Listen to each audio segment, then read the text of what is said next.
give it up for Mr. William Mullin. Keep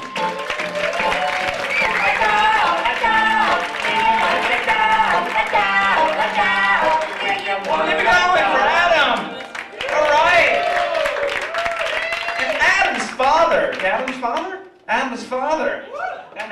You're like, do I look that old? Keep it going for Adam's father. The support. That's amazing. That's great support. Are you a member of PFLAG? No? He's sitting there like, of course I am. They made me come tonight. Because they say I have to embrace my son's differences. I'm going to sit here through every dick-sucking joke. And every butt-stabbing punchline. I'm proud of my son. Proud of it. Okay. It must be difficult with like the other dads. What's your son doing? He's coaching at Tech. How about yours? He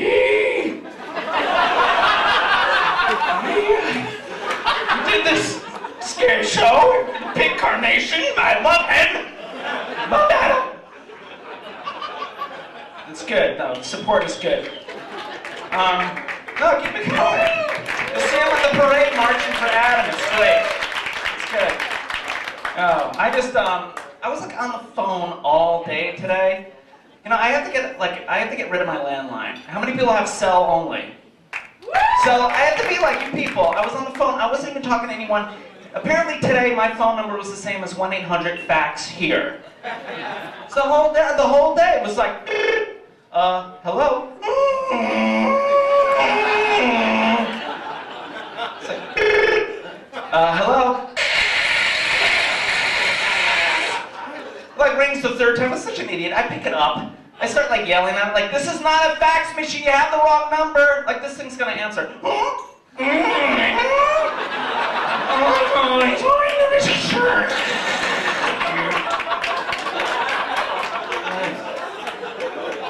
It's crazy.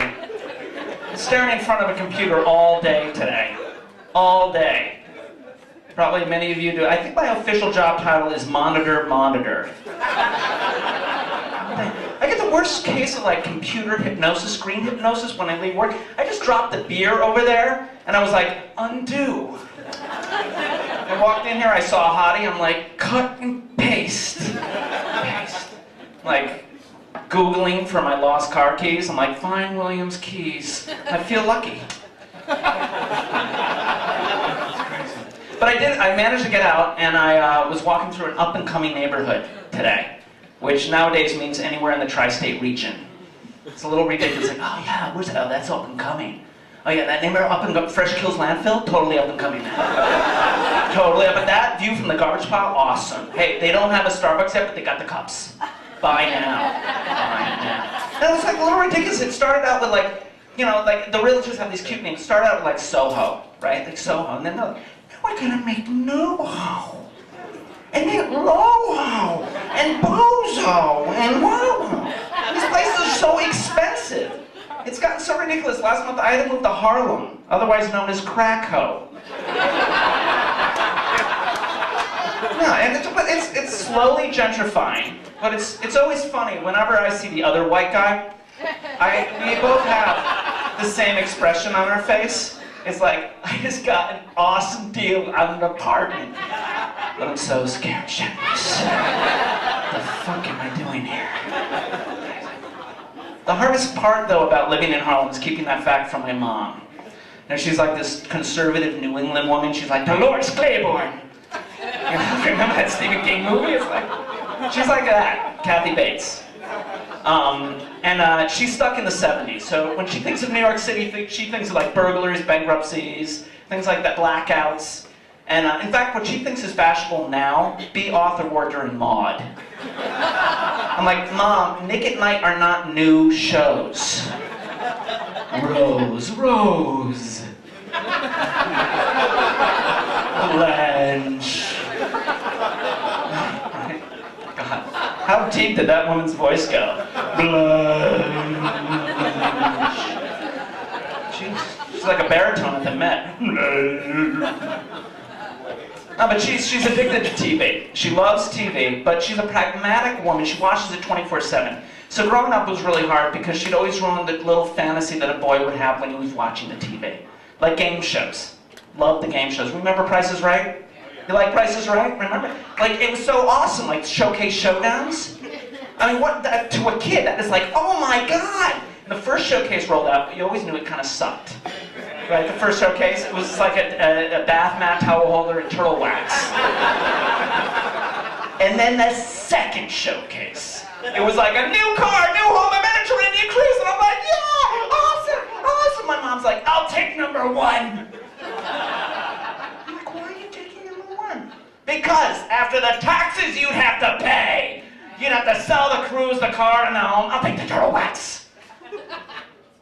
That's crazy. She's a dear woman. She's a lifelong smoker. She started when she was like a zygote. And she's in her 70s now, and it's great. Not one health problem due to her smoking. Smoking her whole life. Unfortunately, I can't say the same thing about her cats, who have all died of lung cancer. Not a good combination. Animal lover and smoker. I mean, it's the same thing. She's sitting in the kitchen table, cigarettes falling out of her mouth. Kitty, come here, Kitty. Come here, Kitty. Come here. Mommy loves you. The cat's like... Currently, the dog's on a respirator. And we've been trying to get her to quit. And I know how hard it is because a couple of years ago I did quit smoking, made a huge mistake. I then took a trip to Italy. You don't want to do that. They're crazy. It's like deciding to lose weight and taking a trip to Hershey, Pennsylvania. It's like when we landed, they checked our bags to make sure we had cigarettes inside. And if we didn't, they just made us buy some at duty free. It's like secondhand smoke is not a concept to Italians. It's like they're cradling the newborns, ashing in the diaper. The baby cries, instead of a pacifier, they just shove Pall Mall in its mouth. It's like, bueno. The Italian Surgeon General warning is just some drawing of a guy like.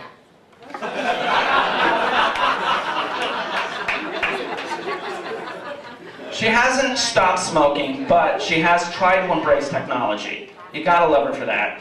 In fact, a couple of months ago, she agreed to purchase voicemail for the first time. And we set it up for her. We told her how to use it. Well, for the past couple of months, dialing into her voicemail, you hear, the person you're trying to reach. Do I press 2 now? Dude, how the hell do you work this thing? Is not available. Please try again. Saying she's forgotten the password, so this thing's going to be on until her deathbed. And it's funny though, technology is always trying to catch up with her. The other day, I heard her trying to book tickets on Amtrak, like 1-800-USA Rail. Have you ever tried to call in and talk to Julie, the animated voice? How you doing? I'm Julie. She's like, real.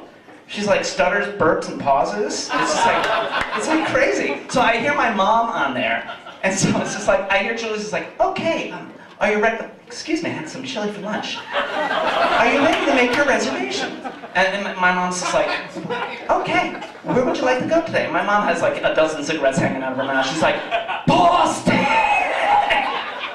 And Julie's like, I'm sorry, I didn't get you. Let's try again. Where would you like to go? And my mom's like, Boston! She's like, okay, I think I got you. You're going to Denver, Colorado. After a while, my mom turns to me. This woman sounds like a robot!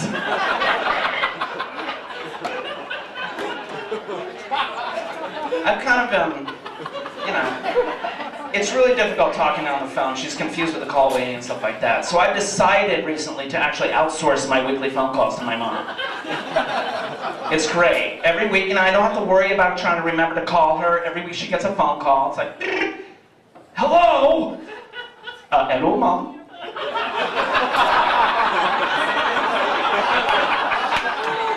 Who is this? This is William, Mom. How was your week? Is this India again? I love you, Mom. It's great. Hey, you guys have been great. This is my time. Enjoy the rest of the show.